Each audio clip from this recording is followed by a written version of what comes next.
ladies and gentlemen of the press. We have a press statement here by the United Opposition on the escalating human rights violations and political intolerance in Kenya and the region. We, the United Opposition, stand before the people of Kenya and the international community, gravely alarmed by the heightened descent of our beloved nation into a state of repression, lawlessness, and political persecution. Despite our persistent calls to end arbitrary arrests, abductions, gross violation of human rights, and extrajudicial killings, the Ruto administration seems to be on a race to the bottom, that is to anarchy. In recent days, the country has been plunged into a disturbing pattern of political repression and targeted violence. Most shocking was the brazen abduction of the Honorable Member of Parliament for Juja constituency, the Honorable George Koimburi, whom we have visited this morning, and who was forcefully taken by unidentified assailants on a Sunday. He had gone to church, only to be later found tortured and dumped in a coffee plantation somewhere in Kiambu, literally fighting for his life. The horrifying incident is not isolated. It's part of a chilling trend where elected leaders and citizens, particularly Gen Zs, aligned with the opposition, are being systematically targeted to silence any dissent against this regime. In Kakamega, what was meant to be a peaceful homecoming for our colleague, Honorable Cleophas Malala and the supporters of the DCP party, was quickly turned into a war zone as police deployed excessive force, including live ammunition, to disperse opposition supporters. A few days before, the same cruel pattern faced innocent, peaceful citizens in Bungoma protesting against the grabbing of the Nzoia Sugar Company. This use of disproportionate force on unarmed civilians is not only unlawful, but represents a dangerous erosion of the right to assemble as enshrined in Article 37 of the Constitution of Kenya. Moreover, we have repeatedly raised the alarm over the state-enabled culture of impunity, where political hooligans are mobilized to disrupt opposition events violently. These criminal gangs operate openly, often shielded or even escorted by state security forces.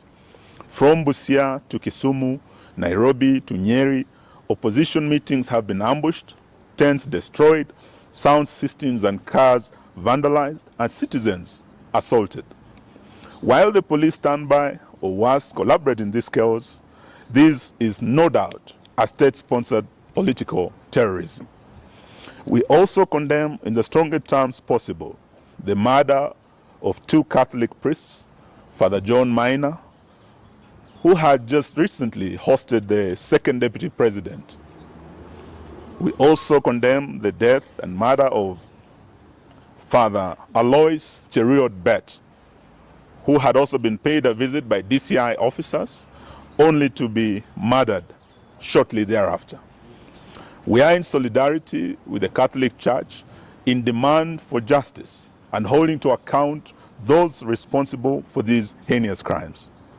These violations are not only gross violation of the Kenyan Constitution, but also a violation of the African Charter on Human and People's Rights and other international rights statutes, including the Universal Declaration of Human Rights 1948, to which Kenya is a signatory, the International Convention on Civil and Political Rights, ratified by Kenya as far back as 1972, the African Charter on Human and People's Rights, which enshrines the right to liberty, assembly, and freedom of expression.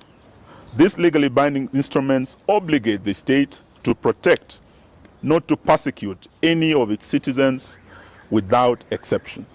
We are deeply disturbed by the growing role of private sector enablers in this crackdown. We call out telecommunication companies, in particular Safaricom, which may have turned a blind eye, or worse, actively collaborated with the regime in surveilling, tracing, aiding, and abducting of these citizens. We demand that they publicly account for the data they provide to security agencies and affirm their commitment to protecting the rights and privacy of their customers. We equally put on notice all political and business elites, those who fund the goon squads, those who lobby for the maintenance of tyranny, and those in the diplomatic community who remain silent as Kenya burns. History will remember your complicity. To the Kenyan people, we say, do not be silenced. The repression we face today is not just about politics. It's about the very soul of our nation. When voices are muted through fear, when leaders are abducted in broad daylight, and when bullets are fired at peaceful gatherings, the silence of one becomes the silence of all.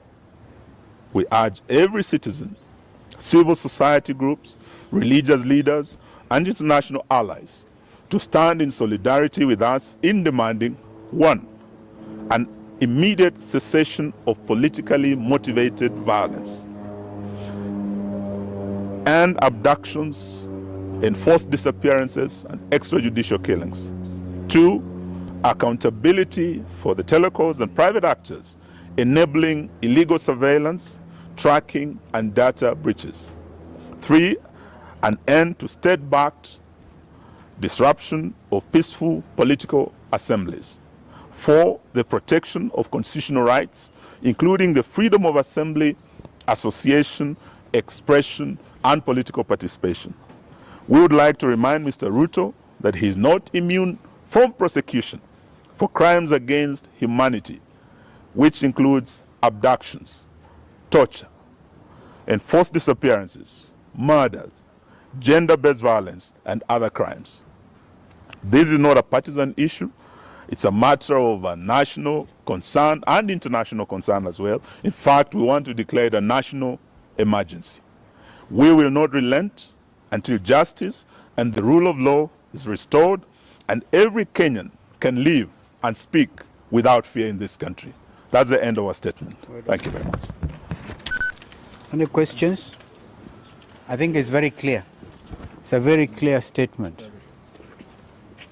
In fact, if you just carry it as it is, none of us here, because it's what we have discussed this morning, and those of us who have mothers just been here, Rigi G sent his apology. In fact, he was also here last night, and all the other friends are in solidarity with this statement.